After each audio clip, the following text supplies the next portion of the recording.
Bismillahirrahmanirrahim. Assalamualaikum warahmatullahi wabarakatuh. Perkenalkan, nama saya Muhammad Reza Nur Fitrahman dari kelas PPI 3B. Video ini dibuat untuk tugas daripada presentasi matkul sosiologi politik. Judul dari materi saya adalah Teori Otoritas dan Rasionalitas Tindakan dari Max Weber. Langsung saja kita ke materinya, yaitu Max Weber. Metode penelitian yang kami gunakan adalah metode kualitatif yang mencakup deskripsi dari Weber, teori otoritas, dan tindakan rasionalitas. Metodologi yang digunakan penulis di sini mulai dari abstrak, pendahuluan, metodologi, pembahasan, penutup, dan daftar pustaka. Langsung saja kita masuk ke materi, yaitu otoritas. Di sini Max Weber membagi menjadi beberapa otoritas, yaitu yang pertama otoritas tradisional, berasal dari kepercayaan dan faktor keturunan atau garis keluarga yang sudah ditentukan. Otoritas tradisional ini berdasarkan pada penerimaan kesucian aturan-aturan, karena aturan-aturan itu sudah ditetapkan dari zaman dahulu sebelum dari generasi sekarang. Di dalam tatanan tradisional, individu merupakan loyalitas dari masa lalu dan mewakili masa lalu itu. Sebuah loyalitas yang seringkali berakar dalam sebuah kepercayaan akan kesakralan peristiwa-peristiwa sejarah tertentu. Jadi bisa disimpulkan di sini, yaitu otoritas tradisional ini adalah dalam garis keturunan yang mempunyai tatanan-tatanan keturunan pada zaman dahulu. Untuk otoritas kedua, yaitu otoritas karismatik. Otoritas karismatik ini berasal dari anggapan atau keyakinan bahwa seorang pemimpin itu memiliki kelebihan yang luar biasa. Contohnya empu, dukun yang punya kesaktian. Dan contoh dari karismatik ini juga bukan dari segi hal itu saja, tapi dalam segi karisma kepemimpinan dalam bidang pertahanan, mungkin seperti contohnya Soekarno yang dianggap minimal oleh pemujanya kekuatan supra dan tersebut dan lain sebagainya. Otoritas yang terakhir yaitu otoritas legal rasional, berasal dari peraturan yang diberlakukan secara hukum dan rasional, dan pemimpin yang lahir dari otoritas ini berdasarkan atas kemunculan yang ilegal dan rasional pula. Misalnya pemimpin organisasi modern, contohnya yaitu ketua RT RW yang dipilih secara langsung oleh musyawarah warga RT RW. Mereka memperoleh otoritas tertinggi dari hukum masyarakat. Materi selanjutnya yaitu tindakan sosial. Max Weber sebagai pembuka eksemplar dari paradigma definisi sosial secara definitif merumuskan sosiologi sebagai ilmu yang berusaha untuk menafsirkan dan memahami tindakan sosial serta antar hubungan sosial untuk sampai pada penjelasan kausal. Bagi Max Weber, studi tentang tindakan sosial berarti mencari pengertian subjek atau motivasi yang terkait pada tindakan-tindakan rasional. Ringkasan paradigma ini memiliki 3 premis sebagai berikut, yaitu pertama, manusia adalah aktor aktif. Kedua, faktor sosial memiliki arti subjektif atau motivasi dan tujuan. Yang ketiga, cara aktor mendefinisikan fakta sosial adalah cara mereka mendefinisikan situasi. Selanjutnya, rasional. Berdasarkan pemikiran Weber, Durkheim dan Pareto, individu melakukan suatu tindakan berdasarkan atas pengalaman, persepsi, pemahaman, dan atas suatu objek, stimulus, atau situasi tertentu. Di sini, Weber melihat tindakan sosial berkaitan dengan interaksi sosial. Sesuatu tidak akan dikatakan tindakan sosial jika individu tersebut tidak mempunyai tujuan dalam melakukan tindakan tersebut. Sementara rasionalitas dipahami sebagai individu yang menjadi agen akan selalu berusaha memaksimalkan utilitas yang diterima dalam aktivitas, produk, dan hubungan pertukaran, serta menganggap keteraturan sosial adalah resultan kompleks dari tindakan individu.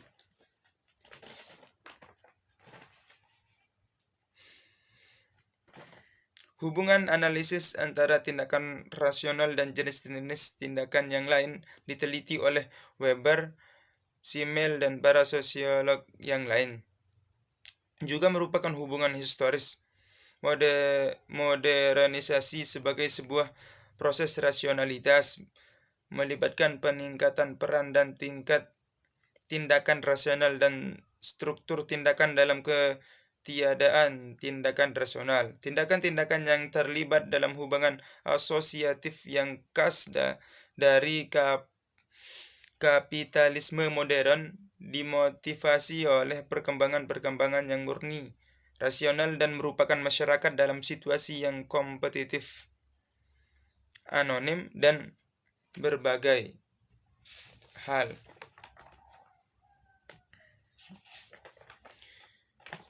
Mungkin itu saja dari saya sendiri. Video ini akan dilanjutkan langsung oleh teman kelompok saya, yaitu Amrullah. Dipersilakan. Assalamualaikum warahmatullahi wabarakatuh.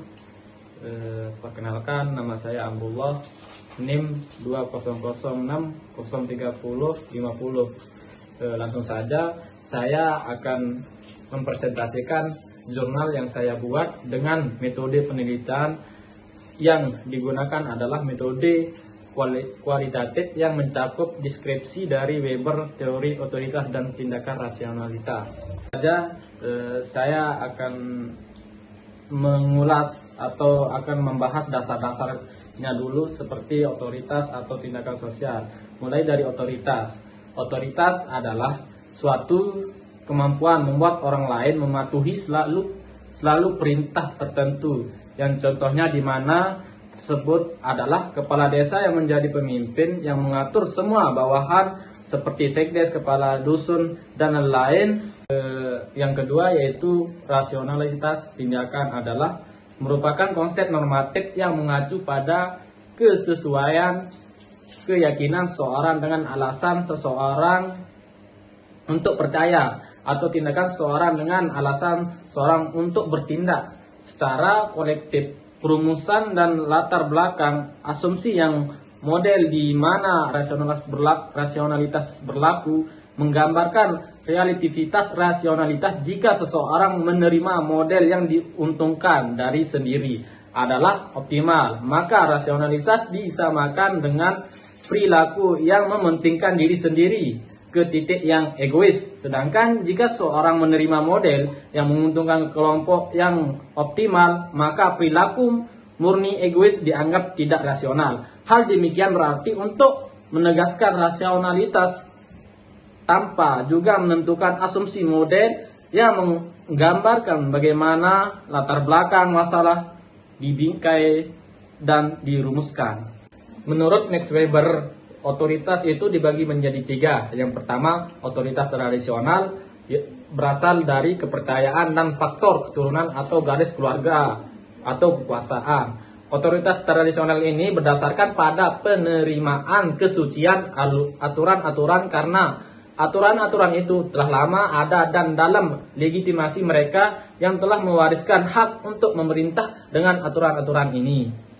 Di dalam tatanan tradisional, individu merupakan loyalitas dari masa lalu dan mereka mewakili masa lalu itu. Yang kedua itu ialah otoritas karismatik. Otoritas karismatik berasal dari anggapan atau keyakinan bahwa seseorang pemimpin atau pemegang otoritas itu memiliki kelebihan yang luar biasa. Yang ketiga yaitu otoritas lega rasional. Otoritas lega rasional berasal dari peraturan atau legal rasional yang diberlakukan secara hukum dan rasional. Dan pemimpin yang lahir dari otoritas ini berdasarkan atas kemunculan yang legal dan rasional pula. Mulanya pemimpin organisasi modern seperti ketua RT, RW, dan lain-lain. Lanjut ke materi tindakan sosial menurut Max Weber. Tindakan sosial menurut Max Weber yaitu salah satu sebagai pengemuka eksemplar dari paradigma definisi sosial. Secara definitif merumuskan sosiologi sebagai ilmu yang berusaha untuk menafsirkan dan memahami tindakan sosial serta antar hubungan sosial untuk sampai pada penjelasan kausal. Bagi Max Weber, studi tentang tindakan sosial berarti mencari pengertian subjektif atau motivasi yang terkait pada tindakan-tindakan sosial. Dengan konsep rasionalitas, Weber membagi beberapa macam tindakan sosial.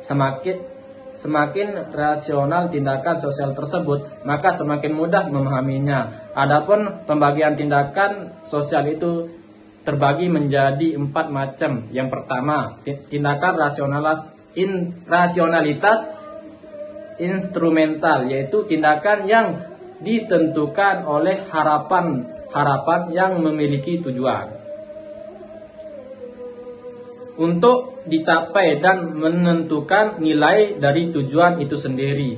Bila individu tersebut bertindak rasional, maka tindakannya pun dapat dipahami. Kedua adalah rasionalitas yang berorientasi nilai, yaitu tindakan yang didasari oleh kesadaran atau keyakinan mengenai nilai-nilai yang penting seperti etika, estetika, agama, dan nilai-nilai lainnya yang mempengaruhi tingkah laku manusia dalam kehidupannya. Tindakan ini masih rasional meski tidak serasional tindakan pertama, sehingga tindakannya masih dapat dipahami. Yang ketiga, tindakan efektif atau efektual, yaitu tindakan yang ditentukan oleh kondisi kejiwaan dan perasaan individu yang melakukannya. Tindakan ini dilakukan seorang berdasarkan perasaan. Tindakan ini dilakukan seorang berdasarkan perasaan yang dimilikinya. Biasanya timbul secara spontan. Begitu mengalami satu kejadian, tindakan ini sukar dipahami karena kurang rasional. Yang keempat, tindakan tradisional, yaitu tindakan yang didasarkan atas kebiasaan-kebiasaan yang telah mendarah daging. Tindakan ini biasanya dilakukan atas dasar tradisi atau adat istiadat secara turun-temurun. Itu yang dapat saya sampaikan atau yang dapat saya jelaskan tentang tindakan sosial dan otoritas menurut Max Weber. Wallahul muwaffiq ila aqwamit thoriq. Wassalamualaikum warahmatullahi wabarakatuh.